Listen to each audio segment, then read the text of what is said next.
Chegando mais gente. Boa noite, pessoal.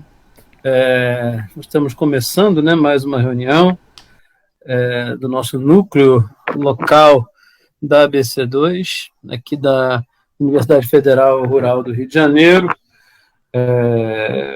Só um minutinho, gente, eu tenho que responder o Davi aqui. O Davi, o nosso palestrante, estava aqui com a gente, para quem chegou agora depois, só que aí arriou a bateria e está ligando, não figura mesmo. Aí eu estou avisando para ele ficar tranquilo que eu estou abrindo aqui a reunião, né? Então, ele pediu para esperar um pouquinho que ele já está entrando. Bom, mas eu saúdo aí o pessoal, a galera do nosso núcleo e visitantes.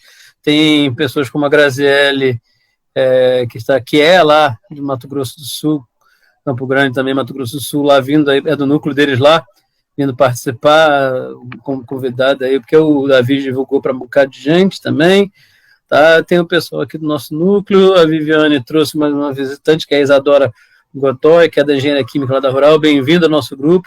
Eu até pedi para o Hudson e a Ana, ou o Zé, Diogo, colocarem aqui no bate-papo, né, o link, né, na nossa fanpage, que tinha a fanpage do grupo da Rural, e também o link para entrar no WhatsApp, se tiverem vontade de fazer parte ao final. Gostei, eu quero fazer parte dessa geringonça. Então, entra lá no link do WhatsApp, onde a gente está sempre discutindo e conversando as coisas no núcleo.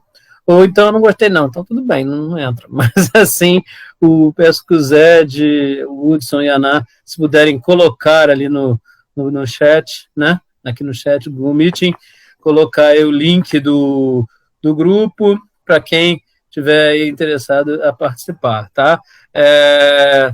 Então, o José Diogo já botou aí o link no WhatsApp do grupo.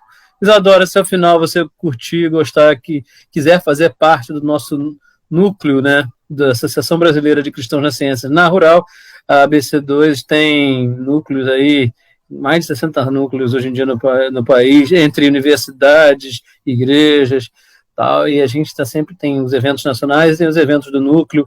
Hoje em dia já tem até núcleos que não são só grupos de universidade e igreja, mas núcleos temáticos, já tem núcleo do direito, já tem núcleo de ciências naturais, que eu faço parte como líder, e o núcleo de ciências naturais tem feito um trabalho muito bacana lá no grupo, a gente sempre bota os links das palestras, tudo que está acontecendo, enfim, tem muita coisa bacana, e é um prazer grande aí estar recebendo vocês. Para quem não me conhece, meu nome é Arthur Corval, professor de Geologia da Rural, existem alguns alunos de Geologia no nosso núcleo, são por razões óbvias, eles acabam vindo por minha causa, também interessados no tema. Então a geologia, não é só geologia, tem uma galera no grupo de outros cursos, tá? E o nosso núcleo rural existe muito pela força do Guilherme, que hoje, ele está até lá no núcleo, mas não tem nem participado tanto, e a Yaná, que foi presidente um tempão, mas do núcleo, e a gente está aí nessa batalha, sempre procurando trazer. Fiquem ligados que nós vamos ter em setembro a nossa jornada, já andamos falando do grupo, nossa terceira jornada, né, de fé e ciência do nosso núcleo, e agora, desde o mês passado, né, a gente começou aí um trabalho, na verdade, com o Davi Monteiro. O Davi, muito gentilmente, está trazendo uma série de estudos sobre C.S. Lewis, tá, e hoje são uma série de 5 estudos, hoje é mais um, e nós fazemos uma vez por mês, né? E logo depois que o Davi meio que acabar, a gente vai vir com a nossa jornada, então não falta assunto legal, e hoje o Davi está aqui com a gente de novo para dar sequência nisso, né? Dar sequência nesse trabalho, tá? Bom, para começar a nossa reunião, eu vou pedir para ter uma oração, né?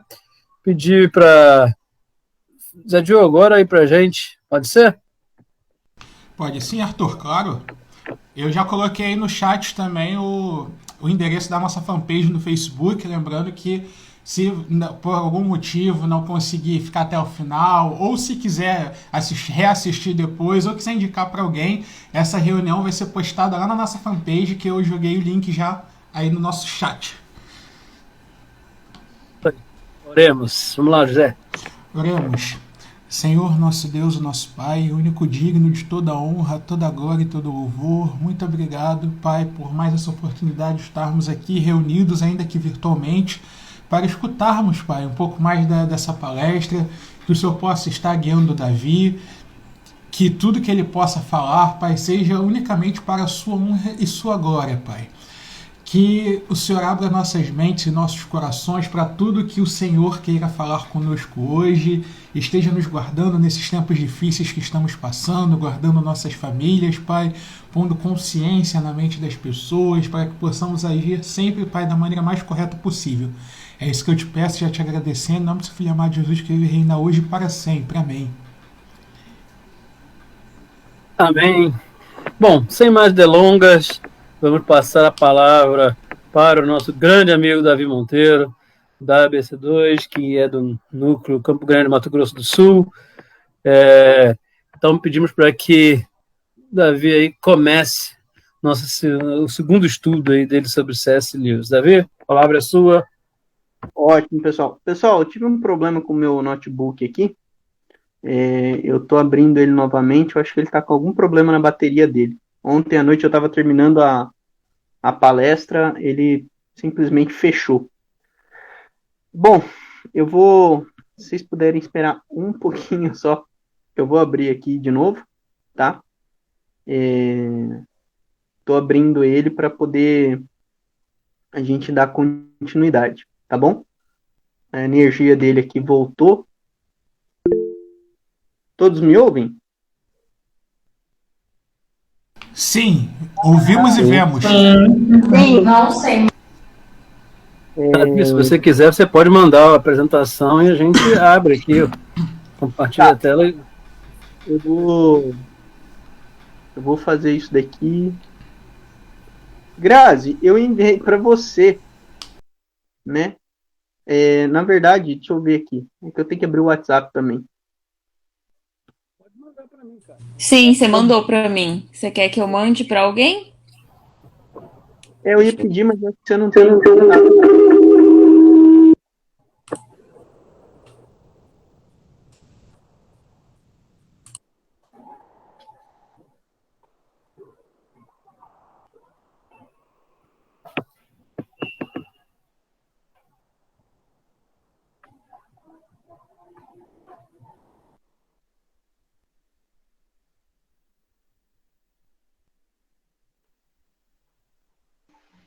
Estão me vendo? Sim, você e seu irmão gêmeo. Inclusive, tá dando eco no áudio, que tá os dois abertos. Eu tô tentando desligar aqui, mas tá difícil. Não, já foi. Tá só pelo note agora. Isso. Gambiar.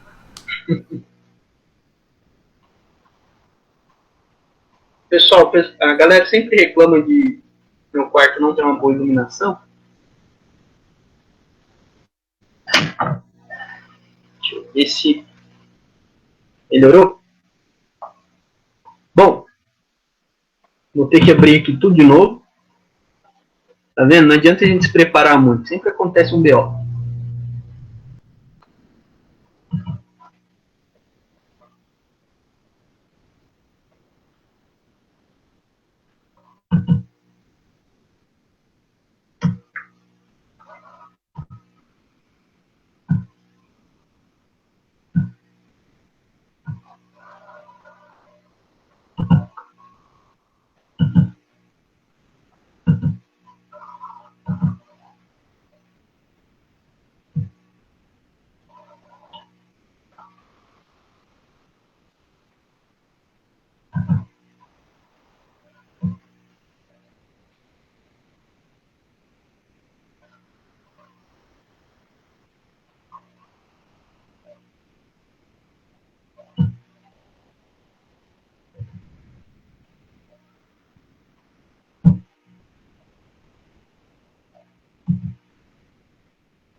Seguindo aí de boa, Davi?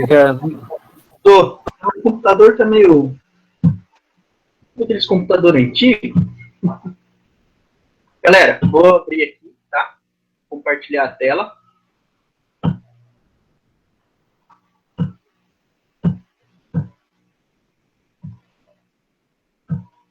Pronto. Todo mundo me vê?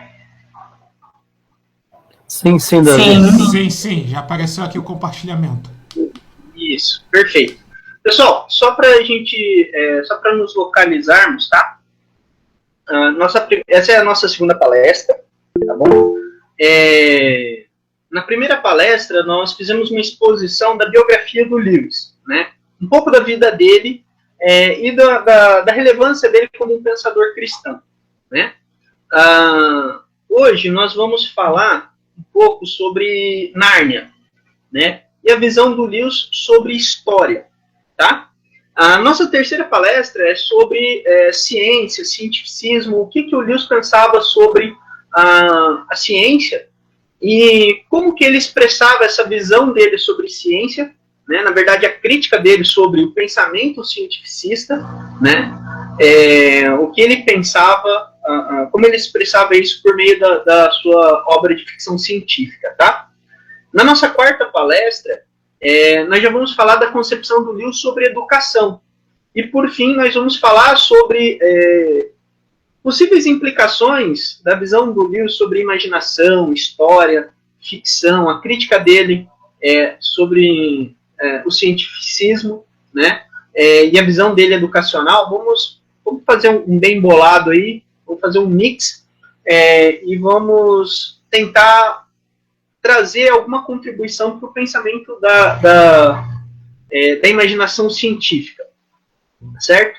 Então, veja, nós estamos fazendo uma construção, tá? Começamos com a biografia do Lewis, vamos tratar da visão dele sobre história, a visão dele sobre ciência, a crítica ao cientificismo e o papel da ficção científica, né? Como um meio aí de explorar uma visão de mundo, né? E trazer um debate literário, digamos assim, essa discussão. Por fim, vamos falar da concepção dele de educação e, no final, vamos pensar sobre as implicações do pensamento do Lewis, né? Vamos refletir sobre as implicações do pensamento do Lewis e como que isso pode nos ajudar a construir um conceito de imaginação científica, né? Ou conectar algumas ideias para a gente começar a refletir sobre imaginação científica. Veja, isso não é um trabalho definitivo, tá? Isso estou riscando a superfície dessa temática, tá?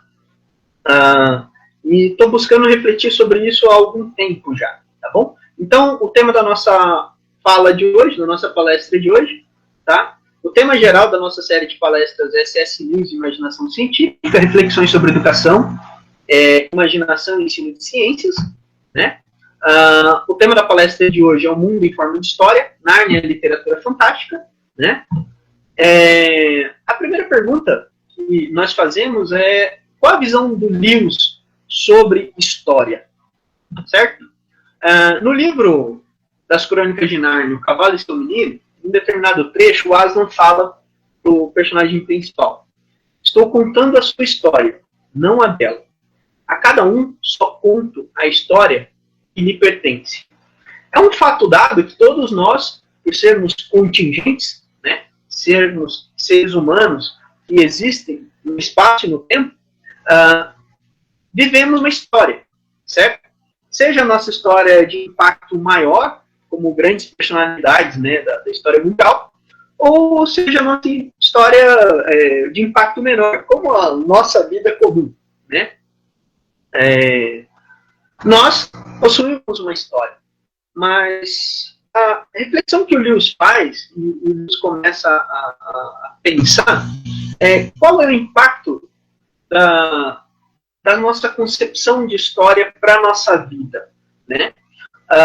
Nesse período, o Lewis começa a refletir sobre isso, já começavam alguns relativistas, algumas pessoas falarem sobre... Já se trazia o fundamento do que viria a ser, né, a pós-modernidade, a pós-verdade. Isso estava começando a criar maiores raízes, né, entre a década de 50 e a década de 60. Né? Então, Lewis começa já a refletir sobre a importância da história para a nossa concepção de mundo e para a nossa vida, para a maneira como enxergamos a nossa história, né, dentro de uma história maior. Então, a grande narrativa é o ponto principal. O foco do Lewis sempre foi, em todos os seus textos, sempre tratar de questões centrais para a vida, seja a nossa vida diária, né, ou seja a nossa vida de fé, que também não é tão deslocada da nossa vida cotidiana, né, mas as questões fundamentais da nossa existência. Né, eu comentei na última fala, né, na última palestra, sobre a biografia do Lewis, que ele viveu as questões que ele refletiu. Por exemplo, a guerra, o pacifismo, as questões de fé, né? Questões existenciais, sobre ética, as questões educacionais. A vida dele foi um exemplo de como a filosofia encarna no ser humano, né?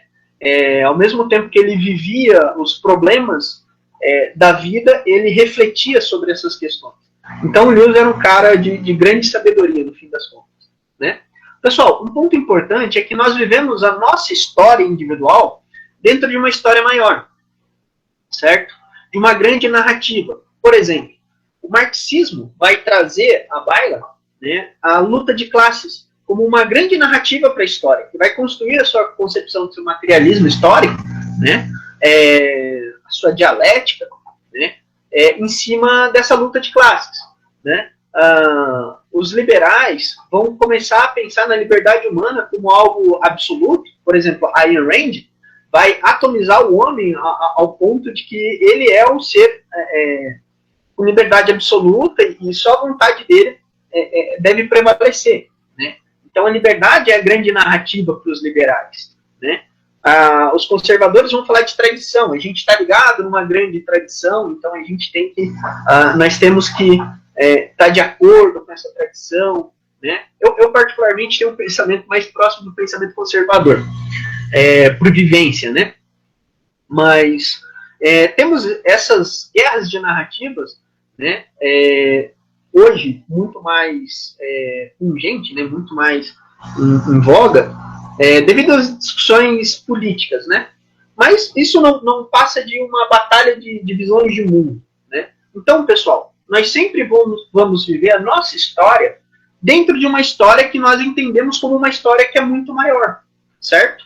A história que dá sentido e significado existencial às nossas vidas, ela deriva da grande narrativa que nós acreditamos. Essa grande narrativa que molda a nossa visão de mundo e a visão sobre nós mesmos, né? E Nárnia vai mostrar exatamente isso, né? Nárnia, cada personagem tem a sua história individual, mas eles estão todos dentro da história maior, que é a história do príncipe, né? De Nárnia, do rei de Nárnia, né? O verdadeiro rei de Nárnia, né? No caso do Leão, a Feiticeira e o Guarda-Roupa, nós temos ali um embate entre a Rainha Branca, né? A Feiticeira Branca, e o verdadeiro rei de Nárnia, né? Aslan e tal. Pessoal, um ponto extremamente importante. Nós temos a nossa história individual, nós vivemos a nossa vida dentro de um molde, né, ou de um enquadramento de uma história muito maior, e as nossas ações no mundo, elas são moldadas por essas crenças, por esses pressupostos, que formam essa visão de mundo e que dá justificativa à nossa existência e essa história maior que nós contamos a nós mesmos, para poder tentar encontrar algum significado na existência, né? Eu gostaria de compartilhar com vocês um texto do Schaeffer, no Como Viveremos. Logo no início do capítulo 1. O Schaeffer ele argumenta o seguinte: existe um fluxo para a história e para a cultura. E o modo de pensar das pessoas é o fundamento e a fonte deste fluxo. As pessoas são únicas no mundo interior da mente. O que elas são em seu mundo de pensamento determina como elas agem. As consequências da sua visão de mundo fluem por entre os dedos ou por meio da sua língua em direção ao mundo afora. O Schaeffer continua. Todas as pessoas têm pressupostos e elas vão viver de modo mais coerente possível com estes pressupostos, mais até do que elas mesmas podem dar-se conta. Por pressupostos, entendemos uma estrutura básica de como a pessoa encerra a vida, a sua visão de mundo básica, o filtro através do qual ela enxerga o mundo. Os pressupostos apoiam-se naquilo que a pessoa considera verdade acerca do que existe. Os pressupostos das pessoas funcionam, faltou um N aí, como um filtro pelo qual passa tudo o que elas lançam ao mundo exterior. Os seus pressupostos fornecem ainda a base para seus valores e, em consequência disso, a base para suas decisões. O ponto aqui, pessoal, é que nós vivemos a nossa vida dentro de uma estrutura de convicção, de uma estrutura de significado e sentido, né? Na qual nós nos apoiamos nas nossas crenças, nos nossos pressupostos, na qual nós vivemos a nossa história dentro dessa história maior, dessa grande narrativa. Muitas vezes construímos para dar significado, né, para dar essa estrutura de significado para a nossa vivência. Todo ser humano, como argumenta o Viktor Frankl, ele só vive quando vive em busca de um significado, né? Então, o ser humano é um ser que busca significado para a sua existência. O Schaeffer continua. Da maneira que pensa, um homem e de fato, é de fato muito profundo. Um indivíduo não é mero produto das forças e de seu redor. Ele tem uma mente, um mundo interior. Então,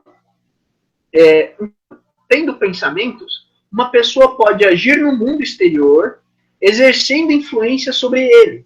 As pessoas estão prontas para olhar para o palco externo das ações, esquecendo-se do sujeito que vive na sua mente, e que, portanto, é o sujeito que, de fato, age no mundo exterior. É o mundo interior dos pensamentos que determina a ação externa.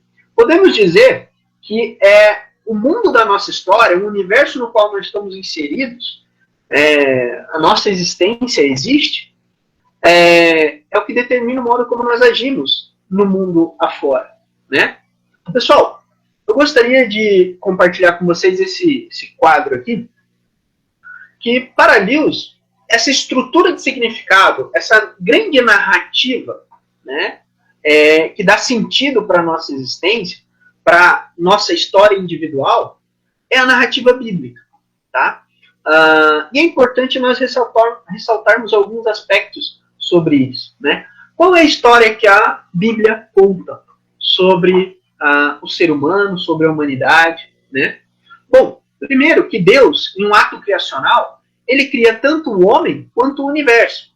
O homem é a sua imagem e semelhança, ok? O universo, pessoal, é um mundo criado, é a natureza, tá? Deus, ele se revela ao homem, tá? Por meio da escritura. Essa revelação é a revelação especial de Deus, a revelação específica de Deus. E a escritura conta a história de Jesus Cristo, né? O Deus encarnado, certo?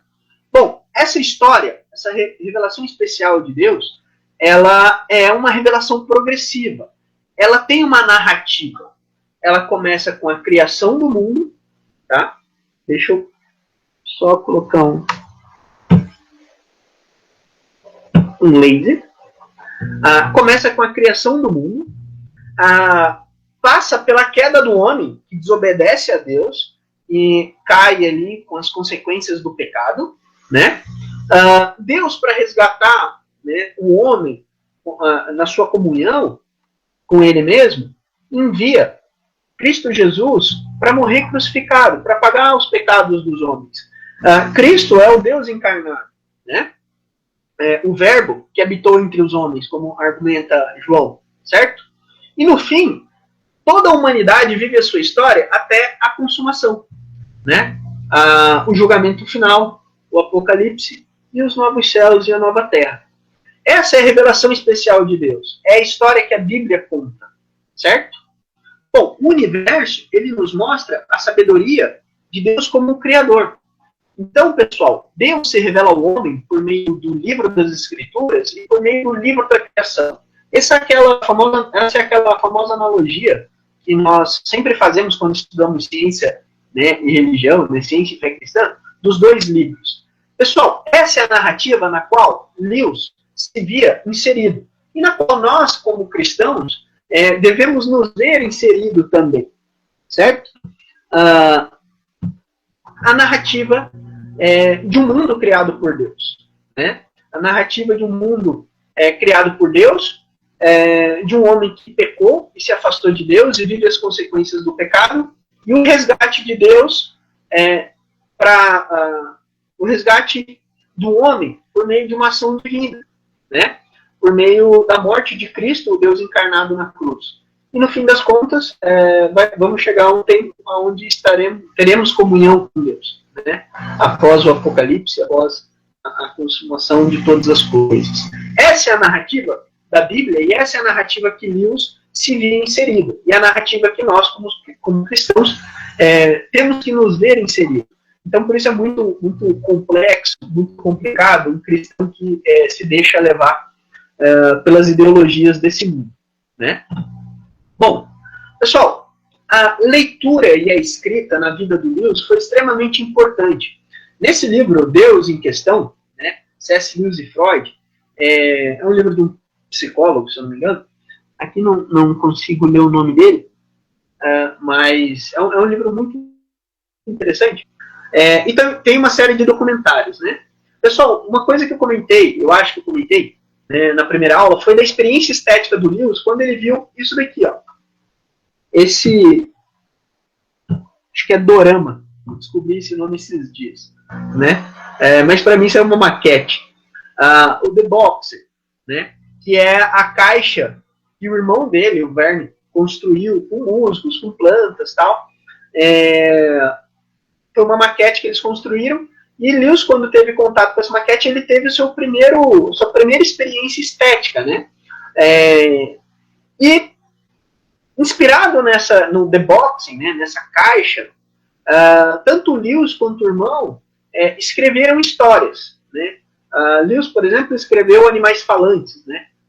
Ali talvez um protótipo do que viria a se tornar Nárnia, né? Talvez Nárnia tenha, de fato, talvez não, ela tem muita inspiração nessa caixa. Bom, qual a importância da história, ou das histórias, para o Lewis? Eu gostaria aqui de compartilhar com vocês, eu acho que todos veem, sobre história, tá? Sobre histórias, é um compilado de vários artigos do Lewis, e tem justamente o primeiro texto sobre histórias. Lewis vai falar sobre a visão dele, sobre contos de fada, sobre literatura infantil, né? Bom, qual a importância das histórias para o Lewis? Primeiro, toda história, todo conto de fada, todo conto infantil, toda literatura fantástica, ela tem um apelo à imaginação. Ela tem um apelo à construção de imagens mentais que nos ajudam a ver um quadro maior e completo. Bom, toda história, pelo seu apelo imaginativo, possui um potencial para abordar questões mais profundas, né? Lewis argumenta sobre histórias como que os contos de fada e as histórias infantis são mais realistas do que propriamente as histórias realistas tentam ser, porque elas trazem no seu bojo as questões mais cotidianas e simples, né? Da existência humana, os problemas existenciais que os seres humanos têm, né? E também contar histórias é uma forma eficaz também de enaltecer e comunicar uma visão de mundo. E aqui é extremamente importante. É com base nesse potencial das histórias que Lewis escreve Nárnia e escreve os seus contos, né, sua ficção científica, os seus contos, porque ele tenta comunicar uma visão de mundo mais ampla, né? E por tentar enaltecer e comunicar essa visão de mundo, as histórias sempre exploram o significado e o sentido mais profundo da realidade, né? Elas sempre buscam apontar para as coisas que realmente importam, para as grandes questões da existência. Galera, e aqui tem algumas ilustrações que o Lewis fez, né? Esse é o texto The Box, o texto dos Animais Falantes. Aqui são imagens de personagens que o Lewis criou, tá? Isso daqui é um mapa do local, tá? Mapa do país, do The Boxing, tá? Esses são alguns personagens, ok? É interessante que esse artigo, The Artist of C.S. Lewis, an Examination of the Illustration for Box and the Chronicles of Narnia, meu inglês é péssimo, ok?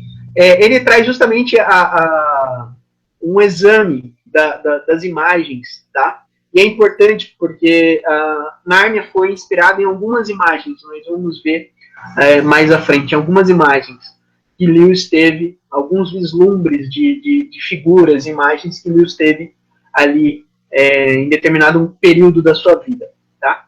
Então esse artigo é interessante, quem quiser depois eu posso passar, tá bom? É bem legal. Bom, pessoal, um aspecto extremamente importante na conversão de Lewis e também na visão dele sobre a história, tá, é o mito. Lewis, ele não acreditava muito que a Bíblia poderia ser um texto relevante para a nossa vida cotidiana, para pessoas do século XX, ok? Bom, conversando com Tolkien, Tolkien argumenta que o mito é uma maneira de dar significado para as coisas, né?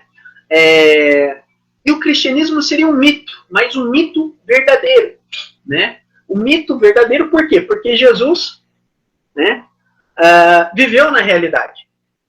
Existem diversos relatos históricos, né, extra-bíblicos, que argumentam em prol da existência de Jesus como uma figura histórica, né? Flávio José, por exemplo, é o mais conhecido deles, né? O cristianismo é um mito, mas é um mito verdadeiro. Ele é um mito porque ele oferece uma estrutura de significado, ele oferece significado para a existência, né? Mas ele é verdadeiro porque ele existiu de fato. E para provar que o cristianismo é falso, o que nós temos que fazer, como argumenta Paulo, mostrar que a ressurreição não ocorreu, né? Então, como o Cristo ressurreto de fato existiu, isso é a raiz da veracidade do cristianismo. Então, o Tolkien argumenta em prol de um equívoco, né? E o Lewis também, porque ambos vão compartilhar um conceito, né, ideia sobre um conceito chamado mitopeia, e um texto muito interessante para entender esse debate é esse texto do Collins Duriez, O Dom da Amizade, né? J.R.R. Tolkien e C.S. Lewis tem um capítulo chamado Mitopeia, e também tem um capítulo do qual eu tirei o título dessa fala, né? O Mundo em Forma de História. É um texto fantástico, tá? Bom, existe, pessoal, na academia, né, nos popularizadores da história e da mitologia, um uso errado de mito, né? Mito é visto como algo falso. Mito é um equívoco. Então, quando você fala algo e a pessoa quer discordar de você e dizer que você está equivocado, ela fala, não, isso é um mito, né? O sentido que o Tolkien dá, em um sentido mais técnico, mito é uma grande narrativa, ou uma visão de mundo narrada, né? Uma maneira de nós vermos o mundo. Uma coisa muito interessante que o Tolkien, ele explora muito isso no Senhor dos Anéis. Em diversas partes do Senhor dos Anéis, nós vemos poemas, canções, referindo-se a fatos ocorridos no passado, né? E dando essa estrutura de significado para os personagens, né? Então esse mito é o mito tolkiano, né, dentro da história, né, do Senhor dos Anéis, o mito da história, dentro da história do Senhor dos Anéis, é um mito verdadeiro também, porque se refere a histórias, a fatos históricos que ocorreram no passado, mas que orientam a vida dos personagens, né? O mesmo acontece em Nárnia. Quando nós assistimos o filme ou lemos o livro, assistimos os filmes ou lemos o livro, ou os livros, né, se você tem aquela versão fragmentada, diversas vezes nós vemos personagens que vão argumentar em prol da existência de Aslan, e personagens vão falar, não, Aslan não existe, Aslan, né?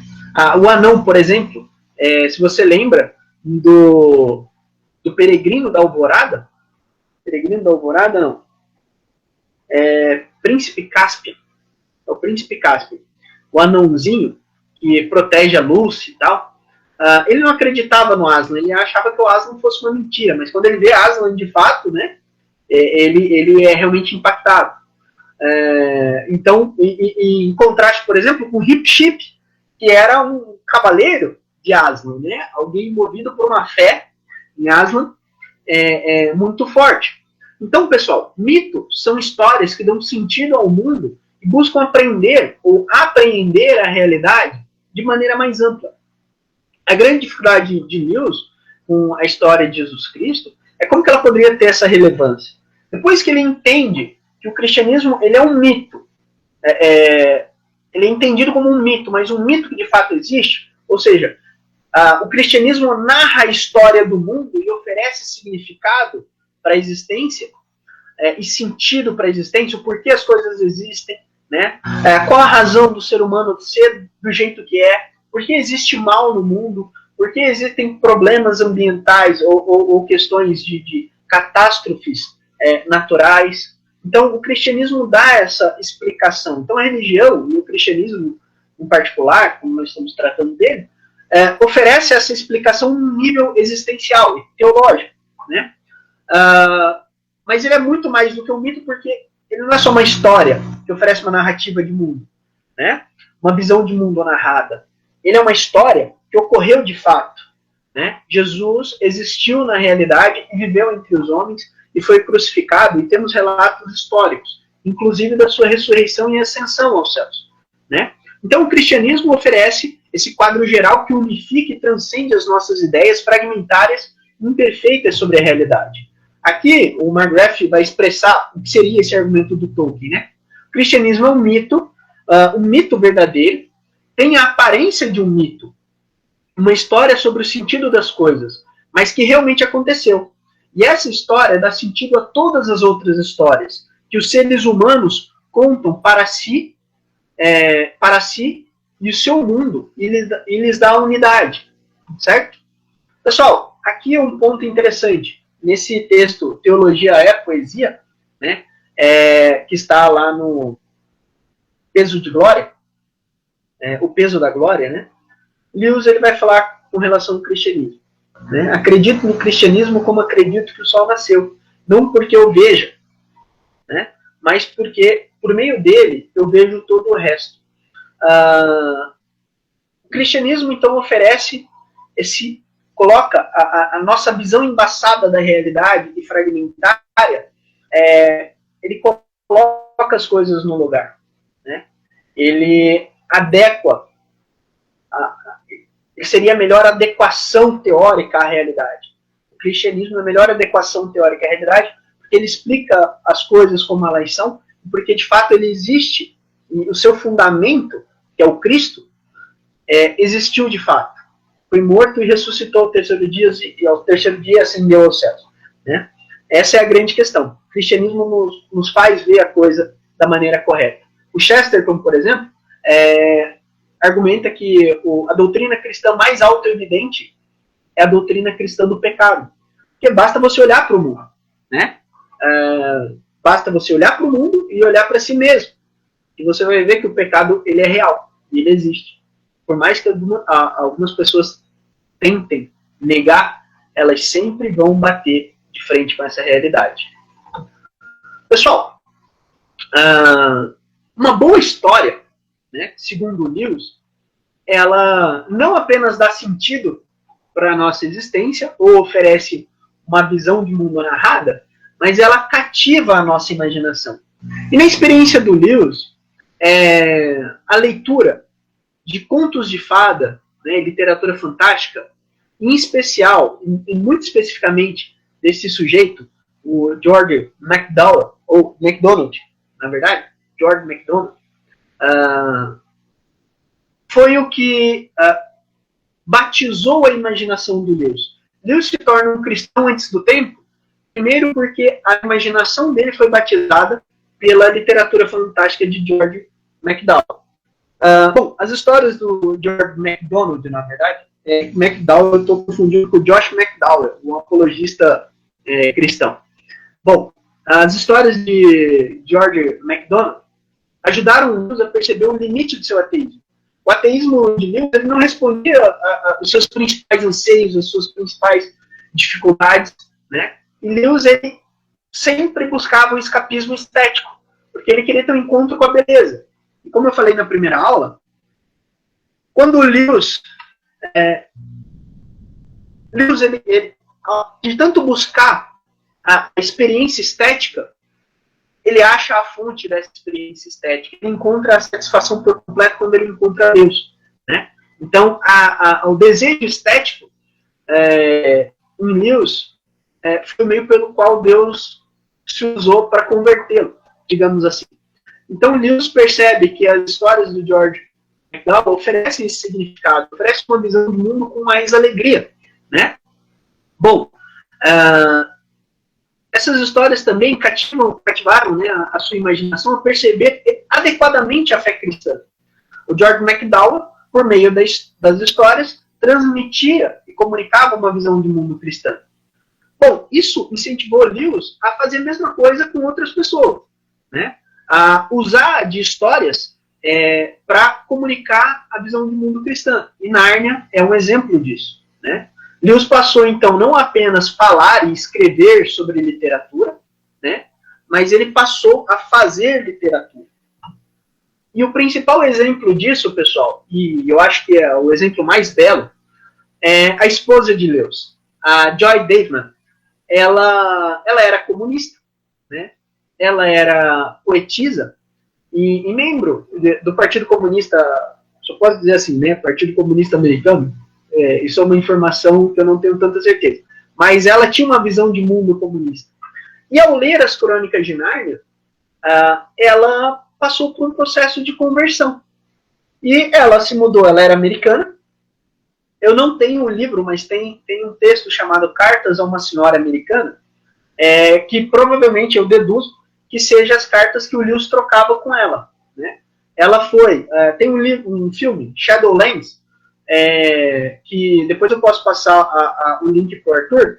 Shadowlands conta a história do Lewis e de como ele conheceu ela, né, e do casamento de ambos, tal.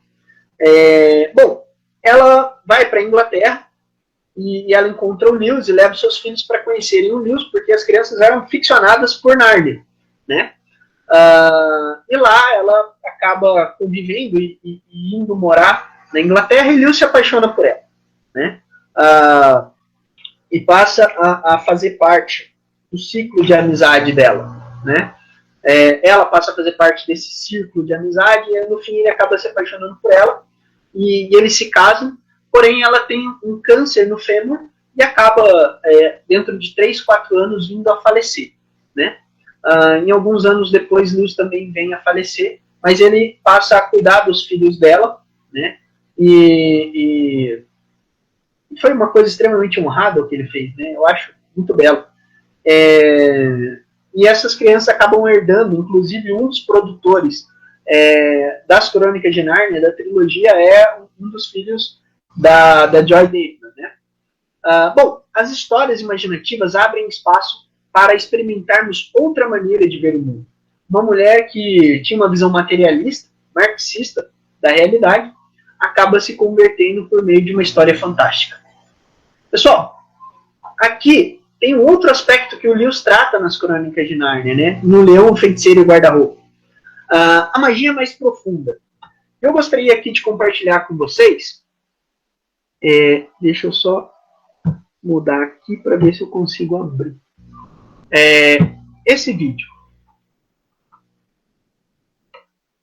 Todos estão vendo?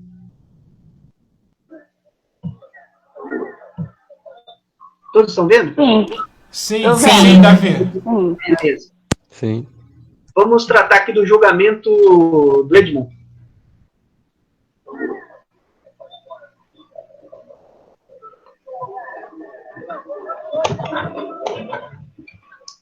Tá saindo áudio para todos? Cara, o áudio no Chrome é meio complexo. Não sai assim não, entendeu? Pode falar. Não tá vindo só a imagem, mas fazer áudio sair no Google Chrome é diferente um pouquinho. Não sei, assim só sai a imagem mesmo. Eu vou fazer uma parada aqui. E vou pular isso aqui que vai tomar um certo tempo nosso. Vou mandar o link aqui, vocês assistem. Assistam aí. Mas é de boa, se você quiser, eu posso falar aqui, te ajudar. Você consegue abrir aí? Não, vai aí no seu navegador. Lá volta pro Meet. Tá, peraí. Deixa eu abrir aqui de novo. Acho que eu abri outro negócio. Deixa uma janela com o vídeo aberto. Aí Aqui. você vai. É isso. Aí você vai em você está apresentando. Aqui. Ah, Não, lá no canto inferior direito. aqui. Tá. Você vai ter que fechar. Você vai parar a apresentação, aí você vai clicar nesse lugar que eu falei, aí vai aparecer uma guia. Aí você vai selecionar a guia que tá o vídeo. Tá. Deixa eu parar a apresentação. Uma janela? Uma guia. Uma guia.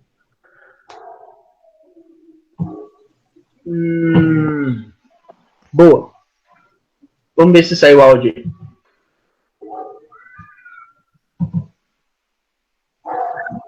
Deixa eu fazer aqui. Tá saindo áudio para vocês?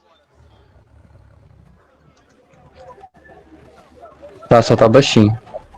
Tá, então eu vou voltar aqui, eu vou editar e nós vamos assistir.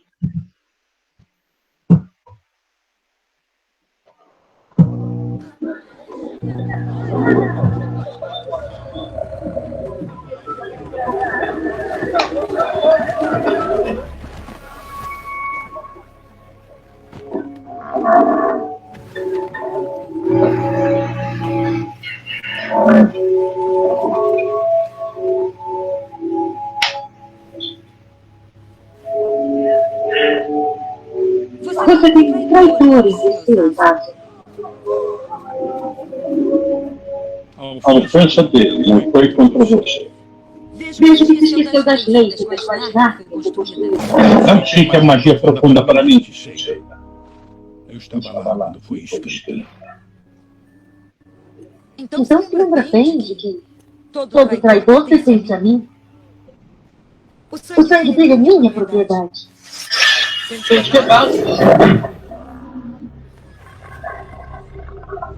Acredita mesmo que a força bruta vai tirar o meu direito? Sim. Aslan sabe que a menos que eu tenha o sangue dele, como manda a lei, toda Nárnia será subvertida e perecerá em fogo e água. Esse menino morrerá na mesa de pedra. Como tinha tradição. Não ouve recusar. Basta. Quero falar com você a sós.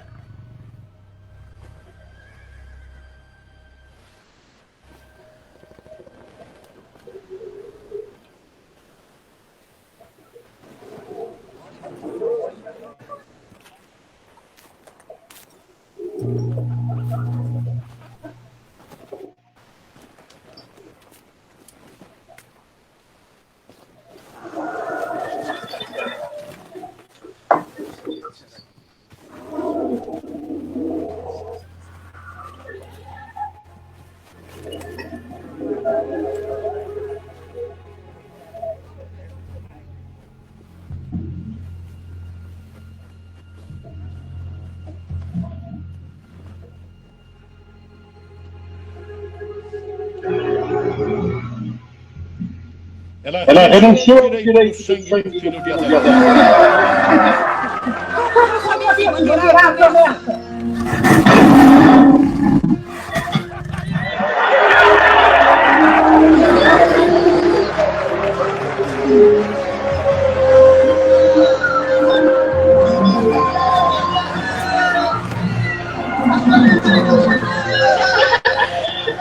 Incrível.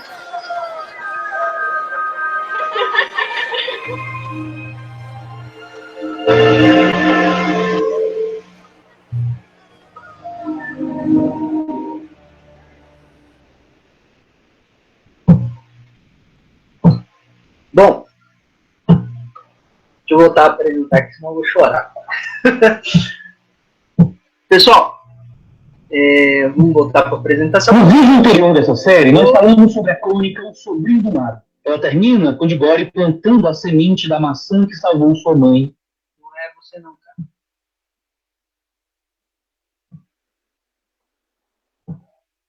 Vou voltar aqui no YouTube. Estão vendo a apresentação normal? Sim, estamos. Sim. A magia mais profunda em Nárnia é justamente a relação do pecado humano e a redenção em Cristo. O que Lewis aborda de maneira imaginativa e literária é justamente a narrativa da queda e da redenção. Né? Edmundo, ele troca a sua família, ele trai Nárnia por um doce de boteco, por um manjar turco, certo? Então, ele se faz culpado desse pecado. A feiticeira quer o sangue dele, porque o salário do pecado é a morte. Né? E Lewis mostra que em todo esse embate, em toda essa guerra entre o inimigo, o verdadeiro rei de Nárnia, e os narnianos, né? Aqueles que servem a Aslan, né? Lewis mostra toda essa batalha e como que Aslan se dá no lugar do Edmundo, aquele que merecia a morte. Aslan se dá no lugar do Edmundo para salvá-lo. E Aslan, posteriormente, ressurge. E eles vencem a guerra. E os reis e rainhas de Nárnia são estabelecidos. E no fim, Edmundo é intitulado o Justo. Edmundo, o Justo. Lewis está falando da doutrina cristã, da queda, da redenção e da justificação, em forma de literatura. Uma outra coisa que Lewis faz, e aqui eu não vou mostrar o vídeo porque é mais longo, mas depois eu mando o link, tá? É a conversão e o batismo de Eustáquio. Eustáquio aparece na Viagem Peregrina da Alvorada, né? A Viagem do Peregrino da Alvorada. Se eu não me engano, é o quarto livro. Acho que é o quarto livro. E Eustáquio é um grande menino idiota, né? Teve uma criação moderninha e é uma criança irritante. E a sua ganância, e na literatura, né, o mito do dragão, o dragão é um ser ganancioso, né? E a ganância de Eustáquio transforma em dragão. E a única coisa que faz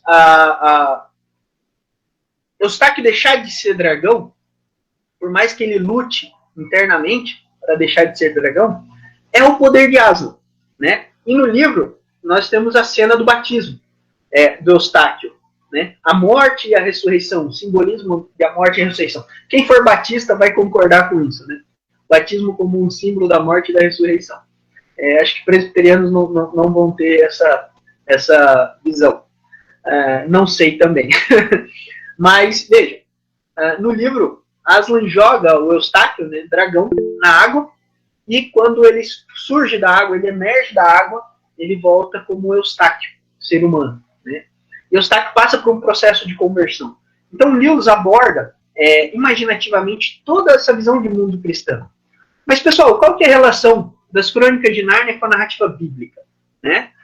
O Sobrinho do Mago trata da criação e da queda. Né? Digamos assim, que o cavalo do seu menino é o período intertestamentário, né? Ou o período do Velho Testamento, intertestamentário ali, o período intermediário. O Leão, a Feiticeira e o Guarda-Roupa vai tratar da redenção, né? Por mais que haja ali o pecado de Edmund, mas o pecado e a maldade, a feiticeira branca, entra em Nárnia no Sobrinho do Mago, né? De Caspian até a Cadeira de Prata, passando pela Viagem do Peregrino da Alvorada, nós temos o desenvolvimento histórico de Nárnia, e a última batalha, a última guerra, nós temos a consumação, né? Nós temos ali o Apocalipse Narniano e o julgamento de Aslan. Tanto a cena da criação em O Sobrinho do Mago e a narrativa do julgamento de Aslan são coisas magníficas. Assim, eu não vou me delongar porque eu acho que nós já estamos com o tempo avançado e eu tenho bastante coisa para falar ainda. Bom, O Sobrinho do Mago vai tratar, então, da criação e da queda, né? Não vou delongar aqui na história do livro para não dar spoiler. O Cavalo Feminino vai falar, digamos assim, a origem do povo hebreu, né? O paralelo com a escritura. O Leão, Feiticeiro e Guarda-Roupa vai tratar tanto da redenção quanto da ressurreição de Cristo, né? Seria um paralelo com a narrativa bíblica da redenção e da morte de Cristo, a redenção dos pecados, a sua ressurreição, né? Já o período de desenvolvimento da história narniana seria o desenvolvimento, isso é um paralelo, né? O desenvolvimento da história da igreja, né? Desde os apóstolos, passando pela patrística, a divisão entre a igreja ocidental e oriental, reforma, Idade Média, né? Reforma e a igreja moderna, né? E a última batalha seria ali a consumação, o apocalipse, né? Temos ali na última batalha um falso Aslan, né? Representando o anticristo, Aslan fazendo um julgamento dos povos, né? Aqueles que eram seus entravam na verdadeira Nárnia e os que não eram, eles desciam para um abismo, né? Tem gente que vai criticar a visão do Lewis dentro dessa ideia de julgamento, mas, gente, é um texto literário, então temos que dar a devida licença poética, né? Bom, a inspiração de Lewis para escrever Nárnia, pessoal, isso é magnífico. Lewis, ele tinha, desde muito cedo, algumas imagens na sua mente. Por exemplo, o fauno em uma floresta, com neve, carregando um guarda-chuva, e uma rainha em um trenó, e um leão magnífico. Essas eram imagens que estavam presentes na mente do Lewis. Digamos que essas seriam fatores psicológicos que inspiraram a escrita de Nárnia, né? Lewis, ele conta o seguinte, o McGrath traz essa citação, né? Todo leão começou com a imagem de um fauno carregando um guarda-chuva e pacotes em uma floresta coberta de neve. Essa imagem esteve em minha cabeça desde que eu tinha cerca de 16 anos, quando Lewis ainda era ateu. Um dia, então, já quase entrando nos 40 anos, eu disse a mim mesmo, vamos tentar criar uma história sobre isso? Pessoal, a imagem, a visão, né, de um leão, de uma rainha, né, e de um fauno com guarda-chuva e pacotes em uma floresta com neve, foram fatores que inspiraram Lewis na escrita de Nárnia, né? Esses fatores são de cunho mais psicológico, né? Mas existe um fato histórico. Nárnia é escrita durante a Segunda Guerra Mundial. E Lewis, ele percebe, na Segunda Guerra Mundial, na Inglaterra, quem morava mais para o interior, recebia crianças refugiadas, né? Lewis, então, recebeu algumas crianças na sua casa e ele percebeu que as crianças tinham lido pouco e não tinham tanto a sua imaginação cativada, não tinha a sua imaginação desenvolvida. Então, Lewis passou a escrever histórias, né? Para essas crianças, né? Então, existe um fator histórico. Durante a Segunda Guerra Mundial, Lewis, ao receber essas crianças em Oxford, para entretê-las e também para educá-las, Lewis passou a escrever alguns textos que deram origem a Nárnia, né? Bom, Nárnia, se você pegar o livro, ele tem uma dedicatória a uma pessoa, né? Essa pessoa talvez seria a pessoa que inspirou a personagem da Lucy, né? Da Lúcia, certo? Então existe esse fator histórico, pessoal. Algo similar, Tolkien escreve Roverandom, a história do cão aventureiro, né? Quando o seu filho perde um cãozinho de brinquedo numa viagem, né, na casa de praia que eles tinham, né? E a criança ficou desolada. Então Tolkien, para poder ressignificar a vida da criança, escreve Roverandom, que é a história de um cachorrinho que, ao morder um mago, é transformado em um cachorro de brinquedo. E daí ele passa por 1000 aventuras para poder voltar a ser um cão de verdade. É um texto belíssimo, é lindo. Eu tenho uma edição antiga, essa é a edição nova, e vale muito a pena. Pessoal, o impacto da obra de Lewis na literatura fantástica. Bom, O mundo ele é modelado, então, por histórias, certo? Por narrativas que dizem quem nós somos, como nós nos encaixamos nessa realidade, diz o que realmente importa. E Narnia nos ajuda a perceber isso, pessoal. Nós vivemos em um mundo onde as pessoas constroem as suas histórias, em diversos aspectos, né? Então vivemos em um mundo de narrativas concorrentes, de visões de mundo conflitantes. Qual é a visão de mundo mais adequada? Qual é a narrativa adequada? Narnia, por exemplo, expressa isso entre a força de Aslan e as forças da Feiticeira Branca. Só que no fim das contas, Aslan, assim como Cristo, ele vence no final, né? E a Feiticeira Branca é derrotada. Então, a grande questão, pessoal, que dentro dessas narrativas concorrentes, nós precisamos entender que nós temos que tomar a decisão, né? Tomar as rédeas da nossa decisão de qual narrativa nós iremos seguir, né? Então precisamos habitar ali a história em que acreditamos. Precisamos decidir qual visão de mundo nós vamos viver, né?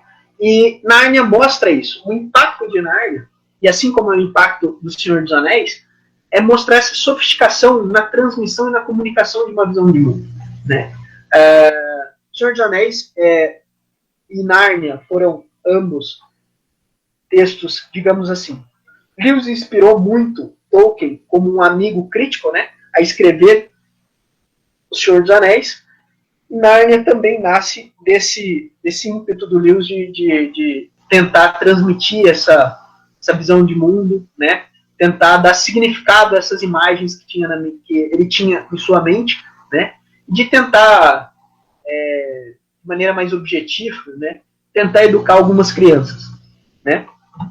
Pessoal, Lewis é um grande contador de histórias. Bom, ele criou um universo, né, Nárnia. Ele escreveu a trilogia cósmica, que é um texto magnífico, até que tenhamos rostos, né. Textos do Lewis, assim, contos, são grandiosos, né. Lewis, ele foi alguém que lutou para defender as suas crenças, né, e as suas ideias. Ele buscou oferecer, e nós vemos isso tanto em Nárnia quanto em Cristianismo Puro e Simples, uma visão simples e robusta sobre a fé cristã, né? Nárnia é embebida de simbolismo cristão, né? Enquanto que Cristianismo Puro e Simples já é uma defesa mais lógica da fé, né? Lewis faz defesa das suas ideias, da sua fé, tanto por meio de escritos teológicos, né, com uma lógica mais ajustada, quanto por meio da literatura fantástica, né? Lewis usa tanto a razão quanto a imaginação para falar da sua fé e trazer a razão da esperança que há no seu coração. Bom, o legado dele, ele era alguém eclético, ele fez de tudo um pouco, né? Foi um grande autor, né? Tinha uma imaginação poderosa, produziu inúmeros personagens.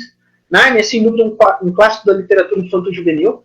Até Nárnia e Senhor dos Anéis, a literatura infanto-juvenil ou os contos de fada tinham perdido o seu impacto cultural, né? Lewis e Tolkien resgataram isso e resgataram isso até hoje, de maneira muito poderosa. Lewis foi um grande intelectual, um grande erudito, né? Historiador da literatura, historiador das ideias, né? Um dos maiores conhecedores de literatura inglesa, medieval e renascentista do seu tempo, revolucionou a grade curricular de Oxford, né?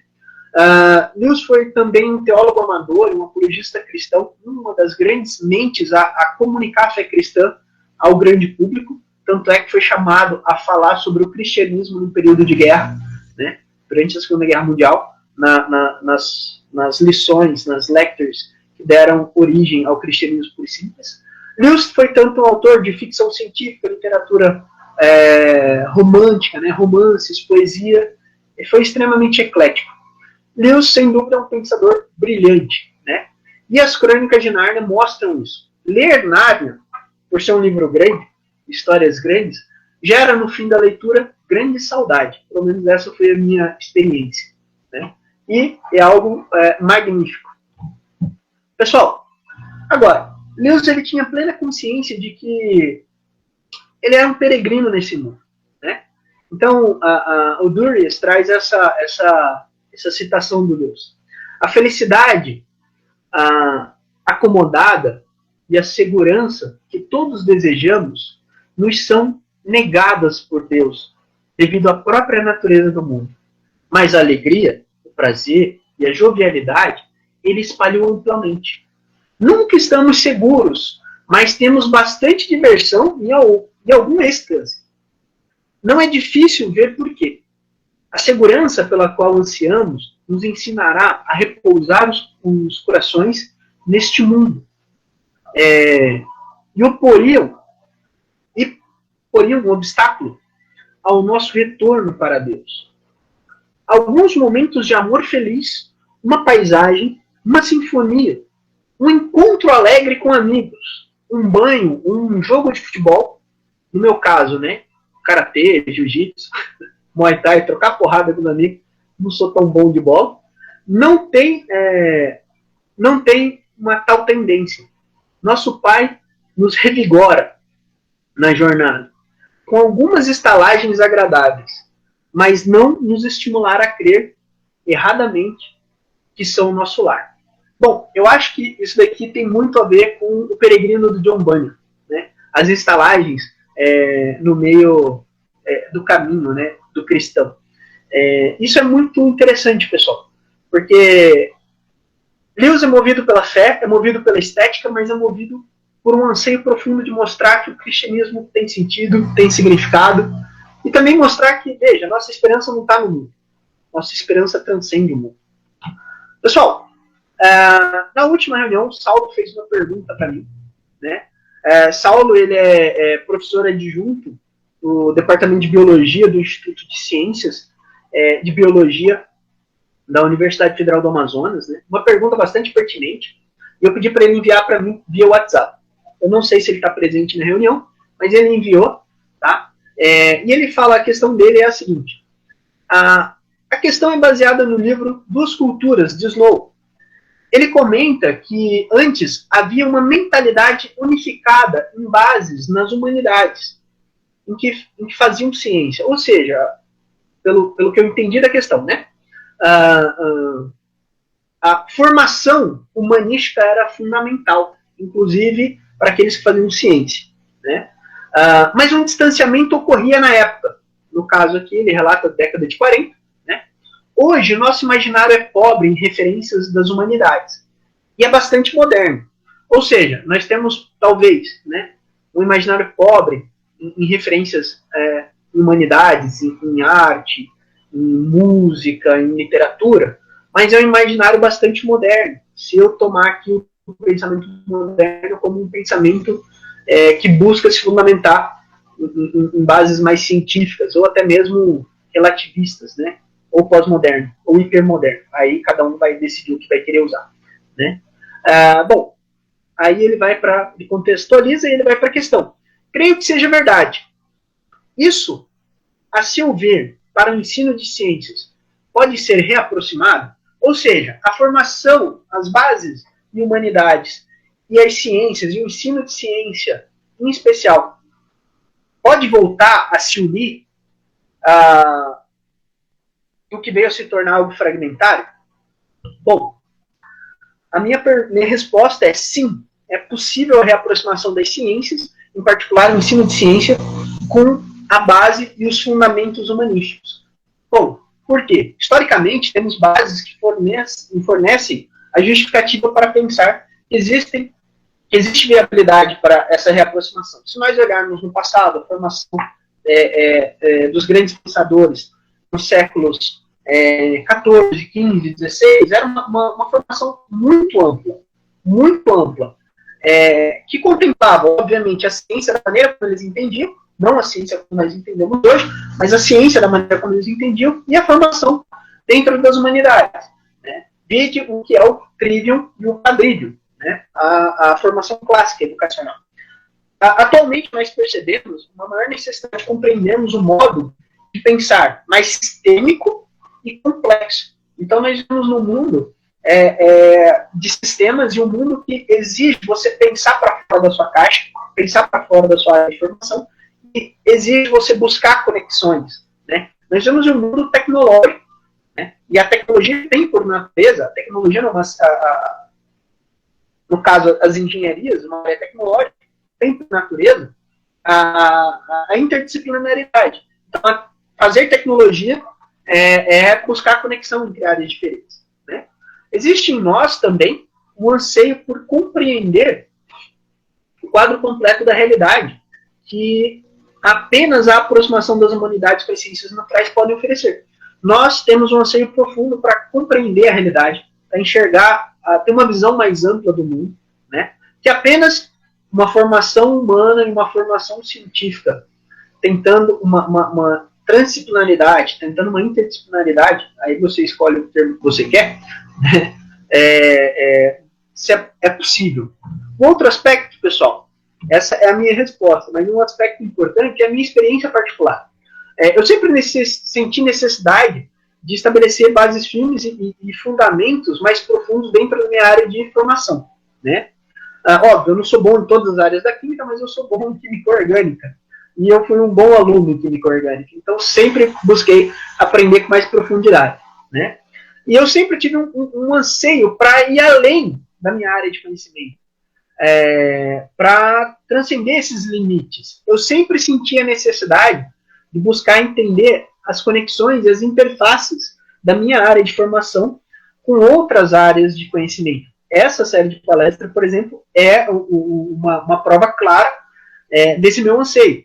Como que eu posso aproximar ciência, literatura, né, e ficção científica, e isso e o ensino de ciências e a educação. Né? Algumas áreas que me interessam particularmente é a filosofia, a química, como que se relaciona com a filosofia, a história da química, talvez uma teologia química, né, ou uma teologia molecular, como que a fé cristã e a química podem interagir. Bom, aqui já um pouquinho mais amplo, mas a ciência política, né, como que um país pode fomentar o desenvolvimento tecnológico e científico, né, e as implicações econômicas do trabalho científico e tecnológico, né, como que isso pode gerar riqueza, como isso pode gerar um bem-estar comum. Né? Isso são questões que me interessam bastante. Eu estou buscando entender um pouco mais sobre Polanyi, né, em alguns textos, para entender a visão dele, e que eu acho que ele oferece algumas respostas e pode dar algum caminho interessante para isso. Obviamente que eu estou arranhando a superfície dessas questões. Né? Ainda não estou tratando com a profundidade que eu gostaria. Mas estou me aventurando. Pessoal, qual o caminho a seguir para podermos reaproximar as ciências naturais e os fundamentos humanísticos? Né? Primeira coisa, eu acho que é interessante nós olharmos para o passado, entendermos os valores e as virtudes da educação clássica. Né? Ou minimamente, a gente reconhecer essa sabedoria da formação humana e a virtuosidade das suas bases. Né? É importante nós olharmos para o passado e reconhecer que as artes liberais, elas formam pessoas com grande potência. Né?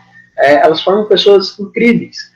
Inclusive, por exemplo, esse é o argumento de Jordan Peterson, quando ele perguntam para ele, vou mandar para o Arthur, depois ele pode repassar, o que faz realmente um homem ter poder. Né? Ele fala sobre a habilidade de comunicação, né? A leitura, a literatura clássica, né? Uma formação humanística, uma formação dentro das artes liberais, né? O trivium, o quadrivium, né? E realmente você enriquece e ganha muita cultura e beleza na sua vida, né? Então isso é muito bom. Resgatar aspectos morais da formação educacional, tais como valores, princípios, virtudes, né? Dentro da formação intelectual.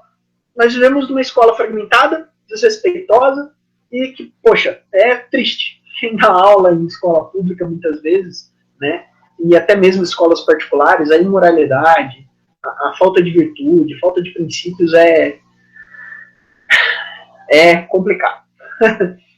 Pessoal, nós precisamos também aprender a valorizar a herança literária ocidental ou uma grande tradição literária. O Mortimer Adler vai falar da grande conversação. É interessante ler alguns textos, né? Por exemplo, A Vida Intelectual, do Antoine Saint-Lange, Como Ler Livros, do Mortimer Adler, né? A Mente Bem Educada, da Susan Weisby. São textos muito interessantes para abrir a nossa mente, para valorizar a formação imaginativa, literária. Tem um outro texto, agora fugiu o nome, Imaginação Educada, do Norton Fry. Eu ia colocar, era esse livro que eu estava esquecendo, eu ia colocar nos slides. Tá aqui atrás, eu não vou achar ele não, tá no meio da bagunça, eu tenho que arrumar isso daqui. Mas essa formação literária é extremamente importante. Entender também, pessoal, a importância da filosofia da nossa área de conhecimento. Né? No meu caso, a filosofia da química. Né? De aspectos antropológicos, né? Da educação. Entender também o impacto da cosmovisão na formação educacional. Né? Então, filosofia da sua área de formação. Filosofia da química, filosofia da física, filosofia da biologia, né? Uma filosofia pedagógica, uma filosofia da educação, a antropologia, quem é o homem, né? Quem é o homem é uma grande questão, né? Porque é justamente a antropologia que vai definir o nosso método, certo? De ensino, e o impacto da cosmovisão dos nossos alunos nesse processo educacional. Não lidamos com alunos que são tábulas rasas, né? Ele tem a sua história, como nós vimos no início da nossa palestra, e ele traz os seus pressupostos. E ele avalia o mundo e ele interpreta a realidade por meio disso. Né? Então é interessante a gente levar isso em conta. Tomar consciência de que estudar ciência, estudar ciência, a ontologia, a epistemologia e a metafísica são fundamentais no estabelecimento das bases do conhecimento científico. Quando estudamos ciência, pessoal, indiretamente nós estudamos ontologia, que é a realidade, epistemologia, né, como que nós construímos, né, o conhecimento, né, na verdade, a ontologia é a estrutura da realidade, né, epistemologia, como que nós construímos o processo de conhecimento, né, e a metafísica, que é a realidade em si, né. Então, esse seria um caminho no qual, assim, eu consigo encontrar algumas respostas, né. Veja, isso é algo exige esforço, né, pessoal, na formação do professor, e também vai ser um esforço pessoal na formação do aluno. Isso exige que a gente cresça e amadureça muito na nossa formação intelectual. Pessoal, alguns textos que vão dar base para isso, né? Princípios e Valores em Educação Científica, do Michael Pollan, é um autor cristão, tem um texto dele no site da DC2, sobre reducionismo científico. Isso daqui eu não cheguei a ler, mas está na minha lista, né? Esses dois próximos que eu vou indicar, A Razão Contraditória, né? Ciências e Filosofias Modernas, o Pensamento Complexo, Figuras do Imaginário Educacional. Esses dois textos eu não li ainda, dessa lista primária, né? Mas são textos que eu pesquisei e estão na minha lista para ler, tá? Pessoal, a importância da imaginação e da epistemologia, tá? O imaginário, também do mesmo autor da Razão Contraditória, do Jean-Jacques Weinberg. É um texto muito legal, é fininho, bem introdutório. Um outro texto é Educação e Imaginário, também do Jean-Jacques Weinberg. Eu acho que eu não falei das Figuras do Imaginário, né? Mas o Jean-Jacques Weinberg e o Alberto Felipe Araújo, autor desse livro, escrevem esse textinho aqui, ó, Educação e Imaginário. Introdução a uma filosofia do imaginário educacional, né? E uma introdução ao pensamento do Polanyi, pessoal. O valor do conhecimento tácito, né? Do Cláudio Sayani, professor da área de ensino e matemática. Pessoal, pensamento cristão, e aí eu ia colocar um outro texto, mas acabei não colocando. Dentro da discussão de imaginação, eu ia colocar aquele texto Imaginação Educada, do Norton Fry. Aqui eu ia colocar o do McGrath, Teologia, a Ciência de Deus. Eu acabei esquecendo. Mas veja, Deus é fundamental, a abolição do homem. O que me levou a pensar sobre essas coisas? A abolição do homem, né? O Crepúsculo do Pensamento Moderno tem a edição antiga da Ragnus, né, do Herman Doyle. É um texto magnífico. E Ciência, Fé e Sociedade, do Michael Polanyi. Né? É um outro texto grandioso. Pessoal, bom, isso seria assim. Onde vamos encontrar alguma resposta para essas questões da educação? E Lewis oferece para a gente algum caminho, sabe? Oferece para a gente alguma estrutura para começar a pensar sobre essas coisas. Bom, por onde nós andamos até agora? Né? Nós falamos um pouco do Lewis e a sua formação como professor. Falamos agora sobre o mundo em forma de história. E a nossa própria palestra vai ser Ciência e Ficção Científica, uma crítica ao cientificismo. Vou falar um pouco da trilogia cósmica e da abolição do homem. Que são os textos que vão expressar ali a visão do Lewis, tanto sobre ciência quanto do cientificismo. Seja do ponto de vista de um ensaio filosófico, né, ou seja, de uma ficção científica, né, que é a trilogia cósmica. Depois nós vamos falar um pouco sobre aprendizagem, né, educação na visão do Lewis, e aí vamos finalizar nossa série de palestras tentando refletir sobre a imaginação científica, né, e de como que o Lewis pode nos ajudar com isso. Pessoal, aqui está uma bibliografia básica, né, alguns textos, os textos que eu usei para construir a série de palestras. Bom, isso é tudo, pessoal, e vamos voltar. Obrigado, Davi. Excelente palestra. Ficou enorme. Não, tranquilo, foi excelente palestra. Eu tive um probleminha na reta final, a internet deu uma caída, mas agora eu voltei engasgado aqui, mas voltou. Tem algumas pessoas também que tiveram probleminha, mas, enfim, excelente palestra. Pessoal, alguém tem alguma pergunta? Vamos lá, aproveitar que o Davi está aí. O que vocês querem perguntar para o nosso glorioso Davi? Acho que a Rosana quer falar. Rosana, ela fala comigo todo dia.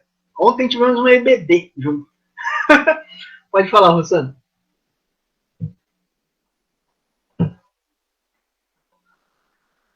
Tá difícil, hein? Tem algum probleminha no microfone dela, ela tá piscando o microfone ali, não sei. Bom, qualquer coisa acho que o melhor é escrever, né? Ou entrar e sair e entrar novamente. Bom, enfim. E aí, alguém quer fazer alguma pergunta? Zé Diogo, que adora fazer perguntas. A Grazi fez uma piada aqui dos credo batistas. Na hora dos presbiterianos, mas E Arthur, não, tô tranquilo aqui, graças a Deus, aí excelente palestra mais uma vez, e a Rossanas que começou a digitar ali. Pode digitar a pergunta, por favor. Se não puder, pode digitar. Pessoal, foi muito longa? Não, foi ótimo. Só que foi muito bom, foi muito bom. De novo eu falo, pessoal, Isadora, se fazer pergunta, pode também, Lívia, Cláudia, Hudson, vocês, a vida, ninguém com dúvida não? Tá todo mundo satisfeito?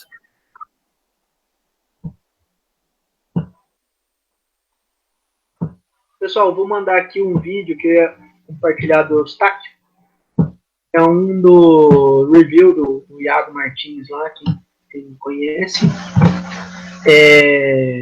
O Iago Martins do Dois Dedos de Teologia? Eu mandei aí o link, ele vai falar um pouco. Porque o vídeo tem 7, 8 minutos, ia ser muita coisa.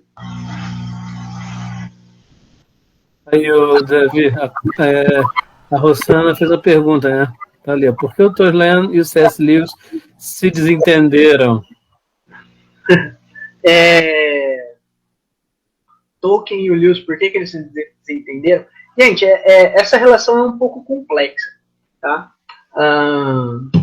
É interessante a gente perceber que o Lewis e o Tolkien, eles fizeram amizade quando ambos foram estudar em Oxford. Quando foram estudar, não, se tornaram professores em Oxford, né? Eles tinham uma amizade, um grupo de amigos em comum, né? Lewis era um amigo bastante crítico, né? No sentido, um bom sentido. O Tolkien lia os seus textos para o Lewis, né?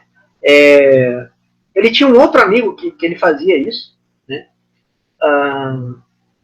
Que ele fazia essas leituras, mas esse outro amigo acabou se afastando, acho que se mudou, e acabou que ele e o Lewis se aproximaram, principalmente no debate interno da reforma da grade curricular de Oxford, né? Ambos tiveram ali bastante importância nesse processo da reforma curricular de Oxford, na língua inglesa.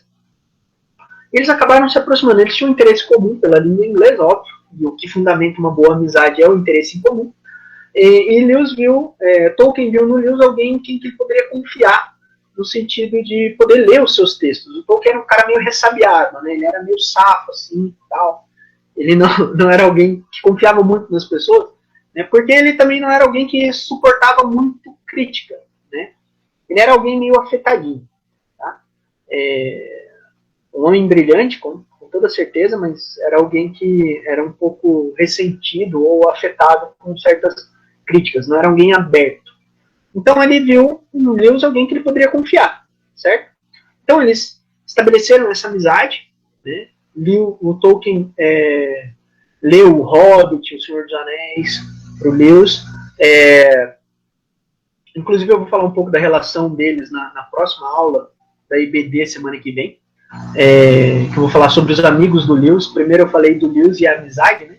Agora eu vou falar um pouco dos amigos do Lewis e uma visão bíblica sobre a amizade, e vou falar um pouco deles. A Rosana está antecipando a minha aula, como ela fez domingo agora, né, Rosana? Então, enfim,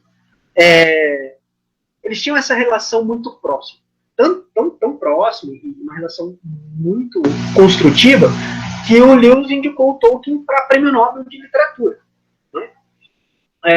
E Lewis falou sobre histórias, tem 2 textos do Lewis sobre o Hobbit e sobre o Senhor dos Anéis. E Lewis falou que o Senhor dos Anéis se tornaria, sem dúvida, um clássico, né? E se tornou um clássico, né? Porém, o Lewis ele era um cara que tinha amizade comunitária, entende? Ele não era alguém que tinha poucos amigos, ele tinha um grupo de amigos um pouco maior, mais amplo do que o Tolkien, né? Então, diversos fatores fizeram isso.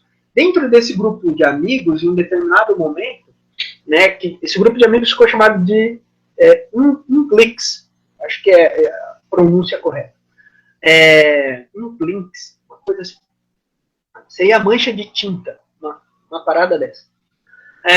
De cristãos que se interessavam por discutir o cristianismo e por discutir literatura. Esse era o interesse comum do grupo, certo? E era um grupo de amigos críticos, sabe? Que a galera lia texto um do outro e falava tal, e ajudava muito o crescimento deles. Em um determinado ponto da história, e o que era interessante, eles tinham 2 reuniões semanais. Uma, acho que na terça-feira, para tomar cerveja e fofocar, num pub, na Inglaterra, lá em Oxford, né? E um na quinta-feira no escritório do Lewis, em Oxford, para discutir literatura. Era uma reunião mais séria, mais profissional. Então isso é muito interessante, porque a amizade do Lewis era comunitária, né? Então ele tinha um grupo de amigos. E o Tolkien estava nesse grupo. Só que em um determinado momento entrou um cara chamado Charles Williams. E o Tolkien não gostava da literatura do Williams.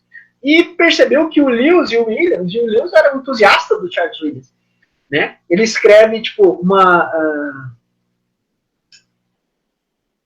contos de terror cristão. É um bagulho mais ou menos assim. Eu nunca li ele, mas na biografia o pessoal fala bastante, né? Nas biografias fala do Charles Williams. E o Tolkien ficou um pouco com ciúme disso, né? Dessa relação do Lewis com Charles Williams e dessa proximidade. E acabou, por certa afetação, se distanciando, né? Um outro fator, pessoal, foi o casamento do Lewis com a Joy Davidman. Ela tinha recém-convertido, o Lewis, agora eu não lembro o rolê, eles tinham uma visão assim diferente sobre casamento, né? Eu acho que o Tolkien tinha uma visão de, pô, tem que casar, mas tem que casar na igreja e tem que casar no cartório, né? Aí o Lewis só casou com a mulher, entendeu? Foi lá, chamou o padre, a mulher estava deitada no filme Shadowlands. mostra um pouco da cena, né? Eu tô falando da cena do filme, né? No filme mostra ele chamando o padre e casando com a mulher no leito do hospital. Né? O Tolkien parece que ficou meio bravo com aquilo. Né? Então teve essa... Tolkien ficou com talvez um certo ciúme desse casamento. Né? Um outro aspecto é que quando o Lewis escreve Nárnia, Tolkien pensa que Lewis ele roubou algumas ideias, né? Então acaba se afastando. Então são uma somatória de fatores. Nada na vida é uma coisa única, mas são uma somatória de fatores que levaram ao afastamento de ambos, né, na sua amizade. Mas obviamente ambos reconheciam e reconheceram na vida a influência e importância um do outro, né? Na sua formação, no seu trabalho, né? No desenvolvimento profissional. Só que o Lewis era um cara com um grupo de amigos bastante grande e o Tolkien já era um homem mais fechado. Então tinha essa diferença de personalidades, né? Mas, assim, por mais que ambos se distanciaram, a amizade deles ainda era profunda, ainda tinha um reconhecimento da importância de um para o outro, né? Tem gente, e eu sou alheio a essas discussões, porque eu acho desnecessário, tem gente que cria muita rusga quanto a isso. Tolkien, Lewis, para mim ambos são fantásticos, cada um é de um jeito, e você pode aproveitar muito bem. Né? Por exemplo, Tolkien ele escreve, e aqui está muita concepção de mito do Tolkien, né, sobre contos de fada, Árvore e Folha, né, um textinho que traz um conto de fada do Tolkien, e também traz um ensaio dele sobre contos de fada. E ele apresenta a visão dele sobre mito. E por que contos de fada são importantes? Né? Eles são realistas e redentivos. Né? Para o Tolkien a ideia é essa. E também o Lewis, ele experimenta uma crítica literária, ele tem um capítulo que ele fala sobre mitos. Né? Então a ideia de mitopeia em ambos é muito rica e muito profunda, e ambos se influenciaram mutuamente. Então, assim, a história, né, a vivência ali, questões de personalidade, muito mais por parte do Tolkien, acabou criando esse tipo de rusga, esse tipo de distanciamento. Não necessariamente que a amizade acabou de vez, mas teve um distanciamento e um esfriamento. Bom, o que isso mostra pra gente? Que amizades precisam de certo esforço para se manterem, né? Amigos precisam realmente se existe o amor da amizade, né? Eles precisam se esforçar para essa amizade ser mantida. Né? É isso, basicamente. Mais alguma pergunta, pessoal? Isso aí também não tem problema de... como você bem disse, né? Não tem problema de querer lidar com os dois. É que a gente hoje vive o tempo da dualidade, né? Que é legal ter o confronto, é tudo Vasco Flamengo, é um negócio doido, né? Até nisso as pessoas querem. Mas não tem problema nenhum. Tolkien e C.S. Lewis ambos são fantásticos. Eu me deleito nos dois, cara. Eu tô lendo O Senhor dos Anéis num ritmo que não tão rápido, né? Há 6 meses cheguei na metade do livro. Mas também é um texto que você tem que ler com calma. Né? Não está, né? Tem certas coisas que não é fast food. Entendeu? Tem certas coisas que você tem que ler com calma. E o prazer tá aí. Né? E é magnífico, cara. Eu li o Hobbit para minha sobrinha, eu li o Roverandom. Eu ensinei a minha sobrinha a ler a primeira frase, era uma vez um cãozinho. Minha sobrinha, daí ela começou a ler tudo, mas ler livro mesmo ela não quis ler, não. Mas você dá mole com o WhatsApp perto dela, irmão, ela sabe toda a sua vida. Né? Criança é terrível. Mas é isso, cara. E é extremamente importante. Ambos, na história da literatura fantástica, eles são extremamente importantes. Então, por que eu vou fazer guerra? Entende? Sim. Eu não vou fazer guerra com os caras, entende? Tem que aproveitar os dois. Os dois são excelentes. É isso. Bom, o pessoal não está fazendo, acho que todo mundo está satisfeito, o pessoal não está fazendo uma pergunta, se alguém quiser fazer pergunta, faz aí, pessoal. Só queria fazer talvez uma pergunta para você, Davi.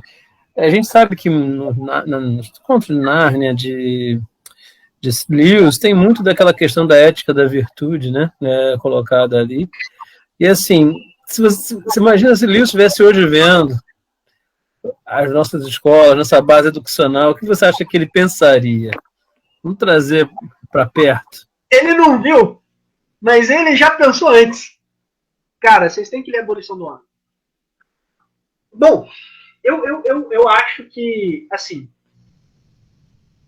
Lewis, quando ele escreve a Abolição do Homem, ele já fala que o relativismo, você deixar os valores morais objetivos, né, uma ideia de virtude dentro da educação, você deixar isso de lado, vai destruir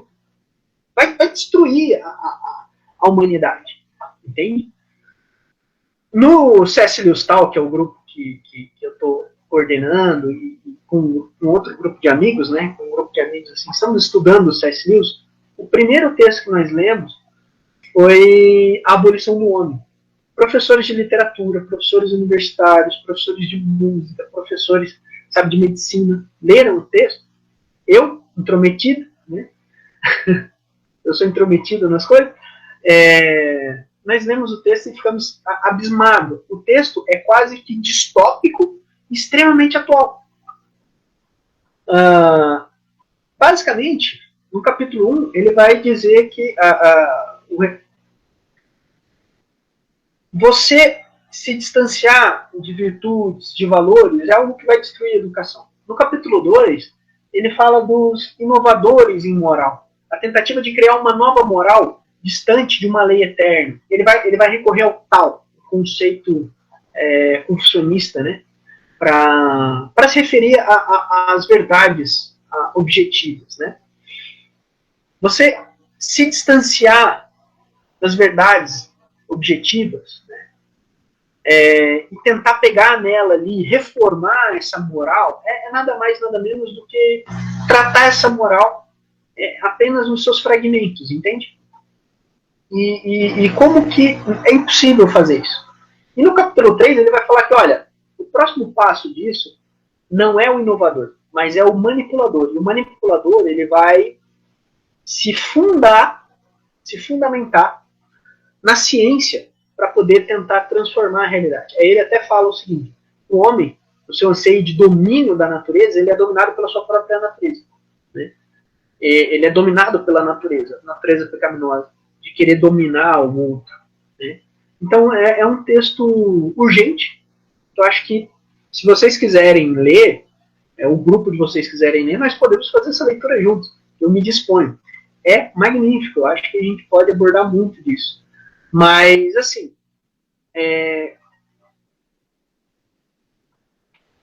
não dá para estudar, não dá para cultivar uma vida intelectual, mesmo você não acreditando na moral, sem virtude. Se você senta, estuda por algumas horas, faz anotações, se você tem um compromisso com o conteúdo verdadeiro, objetivo, né, direto, se você quer ensinar algo de fato, você tem que assumir certos pressupostos, pelo menos que aquilo que você está ensinando é verdadeiro e deve ser ensinado de maneira correta e justa. Senão você só vai sentar na sua sala de aula, vai fazer perguntas idiotas e vai dizer o seguinte: os alunos têm que ter liberdade para aprender por si mesmo. Você não vai dar aula, entendeu? Então, eu acho que Lewis, ele não só ficaria abismado com a realidade que temos hoje, como ele ficou abismado na época dele, e escreveu a Abolição do Homem. Escreveu a Abolição do Homem. Ele é profético em a Abolição do Homem. Entendeu? Ele basicamente antecipa, obviamente, ele não é profético em tudo, no sentido de ser perfeito e tal, uma revelação. Não, mas ele antecipa muitas coisas que nós estamos vivendo. Entende? Então é isso, Arthur. Eu acho que eu consigo responder a sua questão. Agora, é extremamente importante uma formação literária para a formação intelectual, para uma virtuosidade intelectual. Então, Deus deixa isso bastante claro. Então, a educação clássica é fundamental em Lewis. Certo? Tem o texto do Turner.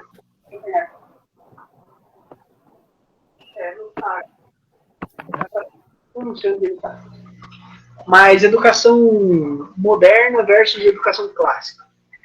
Acho que é Arnold Turner. Eu não lembro o nome.